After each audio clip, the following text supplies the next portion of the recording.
Hi everyone, welcome back to Nasima's cooking recipe. প্রতিদিনের মতো আজকেরও চলে এসেছি নতুন একটি রেসিপি নিয়ে। আজ বানাবো পাকা আমের কেক। আজকের কেকটাতে আমি কোনো ডিম বা ময়দা বা তেল ইউজ না করেই এই কেকটা বানাবো। এত সুন্দর একটা কেক, তাও আবার ডিম ময়দা তেল ছাড়া। তাহলে চলুন দেখে নিন একবার রেসিপিটি। প্রথমেই লাগবে আম। যেহেতু পাকা আম দিয়ে কেক বানাবো তাই আম তো লাগবেই। এখানে আমি আম নিয়েছি, এর মধ্যে দুটো আম আমি এখানে কেটে ছোট ছোট টুকরো টুকরো করে নেব। এখানে দুটো আম কেটে আমি ছোট ছোট করে নিয়েছি।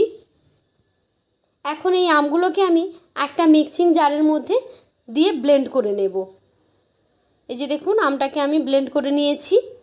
এরপর আমি এখানে দিয়ে দিচ্ছি হাফ কাপ সুজি।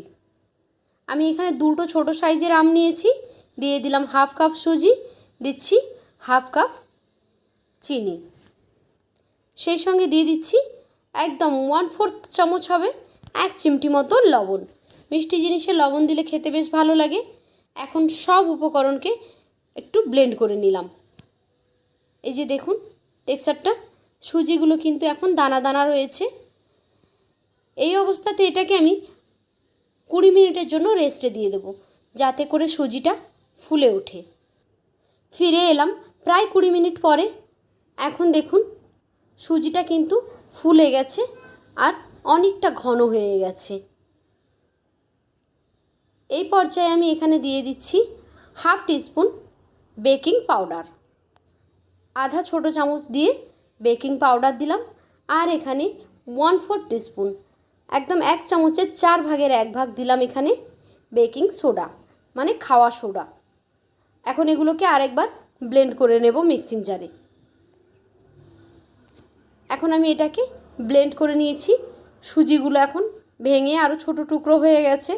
যেহেতু সুজিটা নরম হয়ে গেছিলো, আর টেক্সচারটা আপনারা দেখতে পাচ্ছেন একদম ফিতের মতো ঝরে ঝরে পড়ছে, তার মানে কনসিস্টেন্সিটা একদম ঠিক আছে।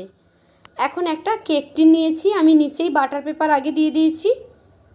আপনারা চাইলে বাটার পেপারের পরিবর্তে তেল দিয়ে ময়দা ডাস্ট করে নিতে পারেন। পুরো ব্যাটারটাকে আমি এখানে কেক মোল্ডে ট্রান্সফার করে নিচ্ছি। কেক মোল্ড ছাড়াও বাড়িতে থাকা যে কোনো পাত্রে কিন্তু আপনারা এই কেকটা বানিয়ে নিতে পারবেন। এখন ব্যাটারটাকে 2-4 বার খুব ভালোভাবে ট্যাপ করে নিচ্ছি, যাতে করে এর ভেতরে কোনো রকমের কোনো এয়ার বাবলস যেন না থাকে, সবটাই যেন বাইরে বেরিয়ে যায়। তার জন্য এখানে একটু ট্যাপ করে নিতে হবে। ট্যাপ করে নিয়েছি। এইবার আমি উপর থেকে দিয়ে দিচ্ছি কিছু টুটি ফুটি, জাস্ট দেখার সৌন্দর্যের জন্য, আর খেতেও ভালো লাগবে। এই টুটি ফুটিগুলো আমি বাড়িতেই তৈরি করেছি। এই রেসিপি আমার চ্যানেলে দেওয়া আছে, আপনারা চাইলে একবার দেখে নিতে পারেন। এখন একটি কড়াই আমি প্রিহিট করে নিয়েছি 10 মিনিট। এখন এর উপরে আমি দিয়ে দিচ্ছি এই কেক মোল্ডটা। ঢেকে আমি 35 থেকে 40 মিনিট পর্যন্ত অপেক্ষা করব। এখন ঢেকে দিচ্ছি, ফিরে আসবো 40 মিনিট পরে। ততক্ষণে কেকটা খুব ভালোভাবে বেক হয়ে যাবে। তো ফিরে এলাম প্রায় 40 মিনিট পরে। এখন দেখুন কেকটা কিন্তু হয়ে গেছে। আমি একটা টুথপিক দিয়ে দেখিয়ে দিচ্ছি। টুথপিকটা যদি একদম ক্লিন আসে তাহলে বুঝতে হবে যে আপনার কেকটা একদম পারফেক্ট হয়েছে। আর যদি এর মধ্যে কিছু লেগে থাকে তাহলে আপনি আরও 5-7 মিনিট কেকটাকে বেক করে নেবেন। এখন এই অবস্থাতে এটাকে আমি ঠান্ডা করতে দিয়ে দেব। তারপর ঠান্ডা হলে কেকটা আমি ডিমোল্ড করব।